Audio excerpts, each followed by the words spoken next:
ध्रुव ने अब तक जो कुछ भी स्टेट मैनेजमेंट कॉलेज के बारे में सुना था वो सच था।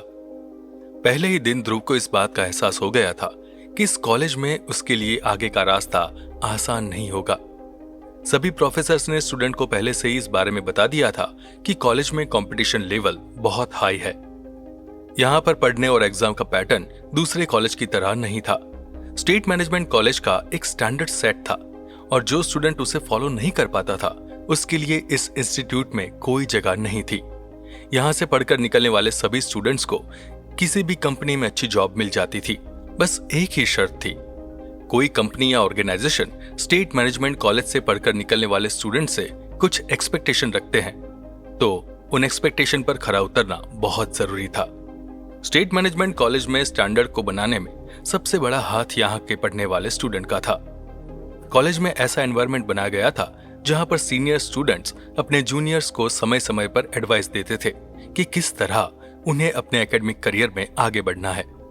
स्टेट मैनेजमेंट कॉलेज से पढ़ने के बाद स्टूडेंट्स ने अपने खुद के बिजनेस और स्टार्टअप खड़े किए जो आज की बड़ी कंपनियां बन चुकी है और मार्केट में उनका नाम हो चुका है। ऐसी जगह में नॉर्मल और एवरेज परफॉर्मेंस से काम नहीं चलता था। पहले ही दिन से ध्रुव को इस बात का एहसास हो गया था कि उसके लिए कॉलेज लाइफ आसान नहीं रहने वाली। वहां पर सिर्फ कंपटीशन का प्रेशर नहीं था बल्कि रिजर्व स्टूडेंट्स के लिए वहां का माहौल बिल्कुल ही अलग था। रिजर्व स्टूडेंट के साथ रैगिंग और बुलिंग वहां पर एक आम दिनचर्या का हिस्सा था। नीरज और ध्रुव को पहले ही दिन कई कहानियां सुनने को मिली जिसमें कुछ रिजर्व स्टूडेंट ने रैगिंग के डर से कॉलेज छोड़ने तक का फैसला किया था। स्टेट मैनेजमेंट कॉलेज से ग्रेजुएशन करना हर किसी के बस की बात नहीं थी। ध्रुव की क्लास के कुछ लोग तो अब इस बारे में सोच रहे थे कि क्या उन्हें आगे इस कॉलेज में रहना भी चाहिए या नहीं। ध्रुव पर इन बातों का कुछ खास असर नहीं पड़ा क्योंकि उसके पास स्टेट मैनेजमेंट कॉलेज में जाने के अलावा और कोई दूसरा ऑप्शन नहीं था। बहुत मेहनत करने के बाद उसे इस कॉलेज में पढ़ने का मौका मिला था और वो इस मौके को ऐसे ही जाने नहीं दे सकता था। कॉलेज के पहले ही दिन ध्रुव इस बात को अच्छे से समझ चुका था कि उसे इस जगह में एडजस्ट करने के लिए थोड़ा समय लगेगा। ध्रुव और देव के बीच जो कुछ भी हुआ उसकी वजह से ध्रुव की क्लास के लोगों ने पहले ही उससे दूरी बना ली थी। क्लास के दूसरे लोग नहीं चाहते थे कि वो देव की नजर में आए, इसलिए अपने आप को बचाने के लिए उन्होंने ऐसा किया। सिर्फ नीरज ही था जो पूरे दिन उसके साथ रहा। बाकी क्लास के दूसरे स्टूडेंट्स ने ध्रुव से बात भी करना जरूरी नहीं समझा। ध्रुव के लिए कॉलेज का पहला दिन किसी सजा से कम नहीं था। किसी तरह दिन खत्म हुआ और ध्रुव कॉलेज से वापस अपने घर की तरफ जाने लगा। शाम हो गई थी और मौसम थोड़ा ठंडा हो गया था, लेकिन इसके बावजूद उमस में कोई भी कमी नहीं आई थी। सुबह तो ध्रुव को उसकी मां ने कॉलेज छोड़ दिया था, लेकिन शाम को उसे खुद घर वापस पहुंचना था। स्टेट मैनेजमेंट कॉलेज शहर से बाहर था। सुबह ध्रुव को अपने घर से यहां तक पहुंचने में पूरे 3 घंटे का समय लगा था। खुशकिस्मती थी कि उस जगह से कुछ बसें निकला करती थी जिनका सहारा लेकर ध्रुव रोज अप डाउन कर सकता था, वरना ध्रुव के लिए कॉलेज आना जाना मुसीबत भरा काम हो जाता। कॉलेज के मेन गेट से बाहर निकलकर ध्रुव मेन रोड पर आ गया और वहां पर बने बस स्टॉप पर अगली बस का इंतजार करने लगा। कुछ देर बाद वहां नीरज भी आ गया। ध्रुव ने नीरज से पूछा, तुम भी बस से घर वापस जाओगे? नीरज ने मुस्कुराते हुए ध्रुव से कहा, मेरी हालत देखकर तुम्हें क्या लगता है? हाँ, मुझे भी बस से ही वापस जाना होगा क्योंकि इसके अलावा यहाँ और कोई दूसरा ऑप्शन नहीं है। बस का इंतजार करते हुए नीरज और ध्रुव आपस में बातें करने लगे ताकि टाइम काट सके। थोड़ी देर में एक बस वहां पर आई तो ध्रुव और नीरज बस में चढ़ गए। अभी बस थोड़ी ही दूर चली थी कि तभी अचानक से ड्राइवर ने बहुत तेजी से ब्रेक लगा दिया। ध्रुव और नीरज दोनों बस में आगे की तरफ खड़े थे, इसलिए उन्हें साफ साफ दिख रहा था कि आखिर ब्रेक क्यों लगाया गया था। एक काले कलर की मर्सिडीज कार बस के ठीक सामने आ गई थी और उसका सनरूफ खोले एक लड़की अपने दोनों हाथ हवा में फैलाए खड़ी हुई थी। वो लड़की जानी पहचानी लग रही थी। दिमाग पर थोड़ा और जोर डालने के बाद नीरज को याद आया कि उसने उस लड़की को आज कॉलेज के कैंटीन में देखा था। वो देव बर्मन के फ्रेंड सर्कल से ही एक थी और उसका नाम था शिल्पा। नीरज ने देव बर्मन के बारे में काफी बातें पता कर ली थी, इसलिए उसे अंदाजा हो गया था कि कार देव बर्मन की ही है। उसने ध्रुव से कहा, यह बर्मन की गाड़ी है और वो है उसकी bestie Shilpa. Barman rash driving कर रहा था और बस से टकराते टकराते बचा था। फिर नीरज ने अपना सिर हिलाते हुए कहा, ये खुद तो जाएगा ही, साथ में अपने दोस्तों को भी लेकर जाएगा। ध्रुव ने कहा, सच में इनका कुछ नहीं हो सकता। नीरज ने कहा, अगर मेरे पास ऐसी खूबसूरत कार होती तो मैं उसे बड़े प्यार से चलाता, ऐसे पागलों की तरह रैश ड्राइविंग नहीं करता। तो ध्रुव ने कहा, इनको छोड़ो यार, ये तो मरने के लिए सड़क पर आते हैं, हमें अपने ऊपर ध्यान देना चाहिए। नीरज ध्रुव की बात से एग्री करते हुए बोला, हाँ भाई तू सही कह रहा है। शिल्पा देव बर्मन के फ्रेंड सर्कल की सबसे इंपॉर्टेंट मेंबर थी। वो एक हाई सोसाइटी फैमिली से आती थी। स्टेट मैनेजमेंट कॉलेज में सब उसे कॉलेज की क्वीन कहकर बुलाते थे। शिल्पा लोगों के बीच काफी पॉपुलर थी। ध्रुव शिल्पा के बारे में ज्यादा नहीं जानता था, लेकिन उसे एक बात पता चल गई थी कि देव और उसका फ्रेंड सर्कल कॉलेज में हमेशा हाईलाइट पर रहता था। चाहे जूनियर्स हो या खुद देव बर्मन के क्लासमेट्स, सभी देव के फ्रेंड सर्कल का हिस्सा थे। उनके फ्रेंड सर्कल में वही लोग थे जो हाई सोसाइटी से आते थे।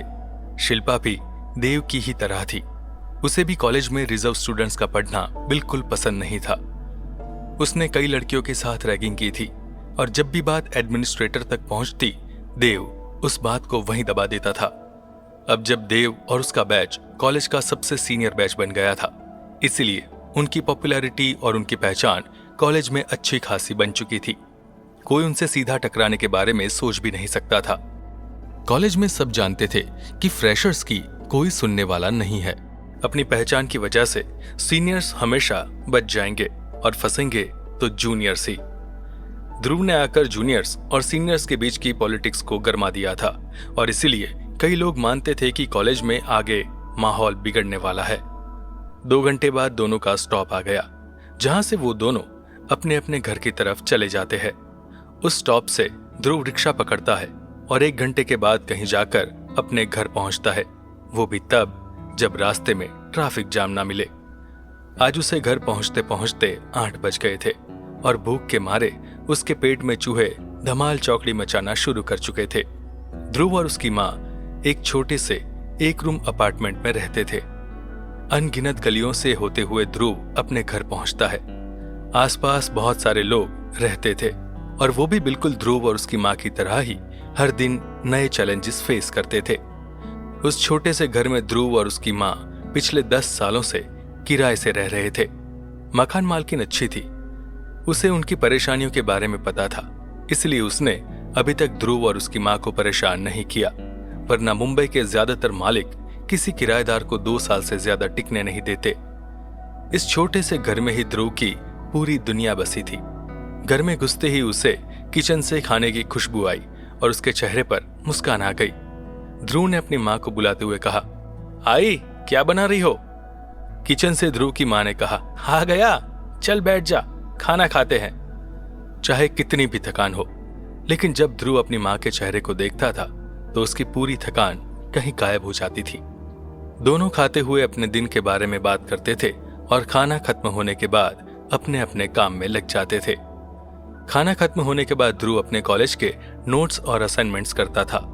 वो पढ़ने में अच्छा था, लेकिन फिर भी उसे पता था कि उसकी माँ को उससे कितनी उम्मीदें हैं, इसलिए वो खूब मेहनत करता। पढ़ते पढ़ते रात के 12 बज गए थे। ध्रुव ने अपनी बुक्स अपने बैग में रखी और एक आखिरी बार अपनी माँ को शांति से सोता देखकर वो भी सोने चला गया। बेड पर लेटते ही उसे नींद ने अपने आगोश में ले लिया। जिस वक्त ध्रुव अपने घर के अंदर आराम कर रहा था, तो वहीं दूसरी तरफ ध्रुव की बिल्डिंग के बाहर एक आदमी खड़ा था। फिर उस आदमी ने अपनी जेब से फोन निकाला और किसी को कॉल करने लगा। कॉल कनेक्ट होते ही उस आदमी ने कहा, सर, सब्जेक्ट पहले दिन सेफली अपने घर पहुंच गया है। क्या मुझे उसके मूवमेंट्स और एक्टिविटीज को और मॉनिटर करना है, या मैं फिलहाल के लिए स्टैंड बाय पर चला जाऊं? फोन के दूसरी तरफ से उस आदमी को जवाब मिला, ठीक है, अभी के लिए स्टैंड बाय पर रहो। 1 सेकंड के लिए भी हम अपने सब्जेक्ट को नहीं छोड़ सकते। ध्रुव की जिंदगी की गाड़ी इसी तरह चल रही थी, लेकिन वो ये नहीं जानता था कि बहुत ही जल्द उसकी जिंदगी हमेशा के लिए बदलने वाली है, और इस बात का ध्रुव को भी कोई अंदाजा नहीं था। कॉलेज का नया सेशन शुरू हो गया था।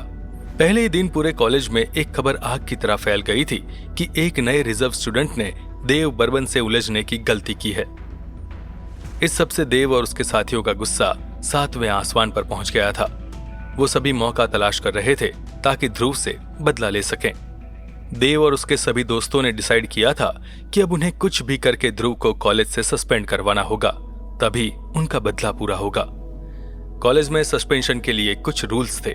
सस्पेंशन का फैसला डिसिप्लिनरी कमेटी के हेड करते थे और इस समय इस कमेटी के हेड खुद वाइस चांसलर थे। स्टेट मैनेजमेंट कॉलेज के वाइस चांसलर अपने सख्त रवैये के लिए जाने जाते थे। देव और उसके दोस्त जानते थे कि अगर वो बात को बढ़ाने में कामयाब रहे और अगर उनके पास अच्छे सबूत आ गए तो ध्रुव को सस्पेंड होने से कोई नहीं रोक सकता। देव ने मन बना लिया था कि अब दूसरे दिन से ही ध्रुव को परेशान करना शुरू कर दिया जाएगा। जहां तक देव ध्रुव को कॉलेज से सस्पेंड करवाने के बारे में सोच रहा था, तो वहीं दूसरी तरफ ध्रुव अपनी गलती को सुधारने की कोशिश करना चाहता था। उसे पता था कि स्टेट मैनेजमेंट कॉलेज का क्या कल्चर है। ध्रुव को अपनी गलती का एहसास था।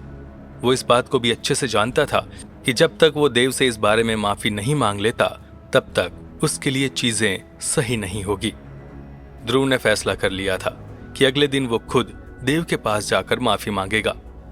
नीरज ने ध्रुव को अपना नंबर दिया था और उसे समझाया था कि जो भी करना है उसके बारे में पहले आपस में डिस्कस करना जरूरी है। नीरज कॉलेज के बारे में कुछ चीजें जानता था जो ध्रुव को नहीं पता थी। ध्रुव ने खुद से फैसला लिया और इस बारे में नीरज को कुछ नहीं बताया, क्योंकि वो खुद इस प्रॉब्लम से बाहर निकलना चाहता था। ध्रुव को आइडिया भी नहीं था कि वो ऐसा करके कितनी बड़ी गलती कर रहा है। ध्रुव की जिंदगी की गाड़ी इस तरह चल रही थी, लेकिन वो ये नहीं जानता था कि बहुत ही जल्द उसकी जिंदगी हमेशा के लिए बदलने वाली थी, और इस बात का ध्रुव को भी कोई अंदाजा नहीं था। ऐसा क्या होने वाला था उसकी जिंदगी में, जानने के लिए सुनते रहिए।